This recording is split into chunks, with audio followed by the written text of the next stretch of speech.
Alipunlla mashikuna shuk hatun napayta chayachini. Ñuka shutimi kan Rosalía Paguay. Ñuka Quichua Cañari warmi kani. Buenos días a toda la audiencia. Soy Rosalía Paguay. Pertenezco al pueblo Quichua Cañari. Soy arquitecta, bioconstructora. Soy activista por los derechos de la naturaleza y las mujeres. Gracias por su espacio. Para mí es importante considerar una pequeña reseña histórica para poder concluir con mi participación. Quiero recordar que el 12 de octubre de 1492 marcó el inicio del racismo y genocidio para los pueblos ancestrales del Ecuador, antes se conocía como Chinchánsuyo, y también de toda la América, que antes se llamaba Abya Yala. Y desde entonces hasta el día de hoy, solo ha cambiado el tiempo y los rostros de los invasores genocidas, que ahora se disfrazan y a veces se hacen llamar Banco Mundial y a veces el sistema y a veces incluso el Estado mismo. También quiero recordar los años 60, gracias a las movilizaciones de los pueblos campesinos e indígenas, a través de la reforma agraria se logró con el tiempo recuperar una pequeña parte de las tierras que fueron robadas a nuestros ancestros. Y bueno, en ese tiempo se dio paso a que se legalicen las propiedades a favor de los que siempre fuimos dueños y los que siempre habíamos trabajado estas tierras. En esta repartición de tierras, a la mayoría de los campesinos e indígenas nos dieron terrenos muy lejos de los pueblos consolidados, de las zonas urbanas. Bueno, en ese tiempo fue una estrategia porque querían desviar la presión que existía sobre la tenencia de tierras en esos tiempos. Y bueno, nos entregaron tierras que estaban en climas de páramos muy fríos, eran menos fértiles y menos productivas. En la actualidad, la mayoría de los pueblos y nacionalidades aún vivimos en territorios lejanos a los sectores urbanos, donde la mayoría de veces ni entra el transporte público. También quiero recordar que en la época colonial, los indígenas fuimos considerados el 65% de la población total del Ecuador.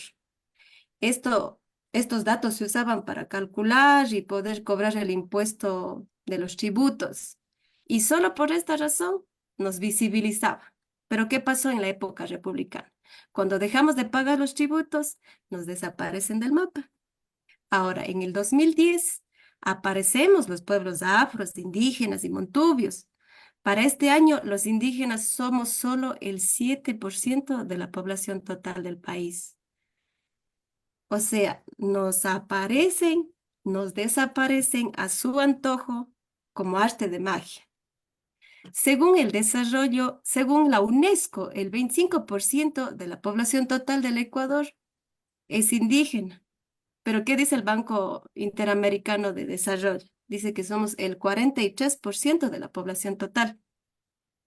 Entonces, los pueblos ancestrales existimos dependiendo quién nos censa, variamos en estadísticas y números de acuerdo a los intereses del Estado, ¿o cómo es? Ahora, en el censo que se realizó en el año 2022, se vulneran varios derechos constitucionales y en ese sentido sí estoy totalmente de acuerdo con el compañero que intervino anteriormente.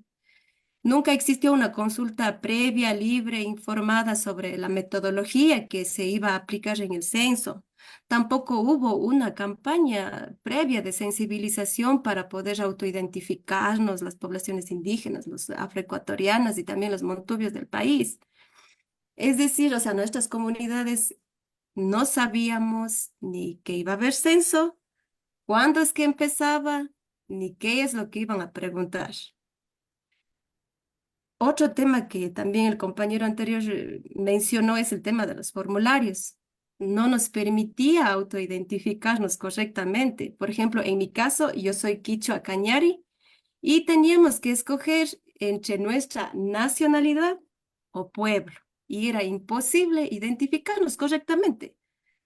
Ahora, para refrescar un poco la memoria, el compañero también mencionó y me gustaría volverlo a recalcar. En el Ecuador somos 18 pueblos y 14 nacionalidades, pero en este censo nos tocó decidir entre ser pueblo o nacionalidad. Y esto sí me parece que es un tema súper, súper grave. Otro de los, bueno, surgieron muchos problemas en todo el proceso mismo del censo de inicio a fin. Muchas personas incluso nunca fueron censadas, incluso yo no fui censada. Del gran número de familia que tengo, solo una persona fue censada en mi familia, pero el resto no fuimos censadas. Otro de los temas que fue complejo es que los censistas, primero, no eran indígenas, segundo, no hablaban el idioma y tampoco eran de la área o de la zona. ¿Y esto qué causó? Un desconocimiento total del ritmo de vida de la gente en las zonas rurales y sus horarios en la casa.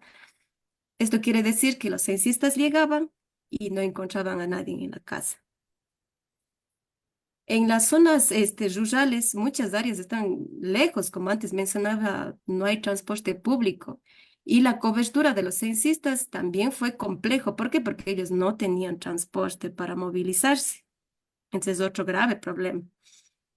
El gobierno no publica estadísticas que revelan nuestra realidad sobre el acceso a la educación, al desempleo, esperanza de vida, condiciones de salud ni de servicios básicos.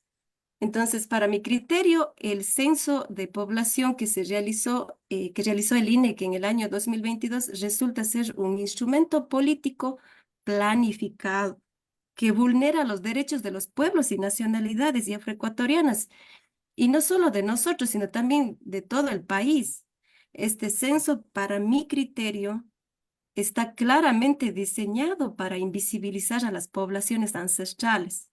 ¿Por qué? ¿Qué logran haciendo esto? Primero, desaparece la fuerza política de los movimientos sociales que se movilizan para exigir y cumplan los derechos colectivos. Lo otro es para desaparecer demandas de las comunidades a la consulta libre, previa, informada, en casos de megaproyectos mineros y petroleros, que bueno, como ya sabemos que lo único que traen estos megaproyectos son despojo, enfermedad, contaminación ambiental y graves enfermedades.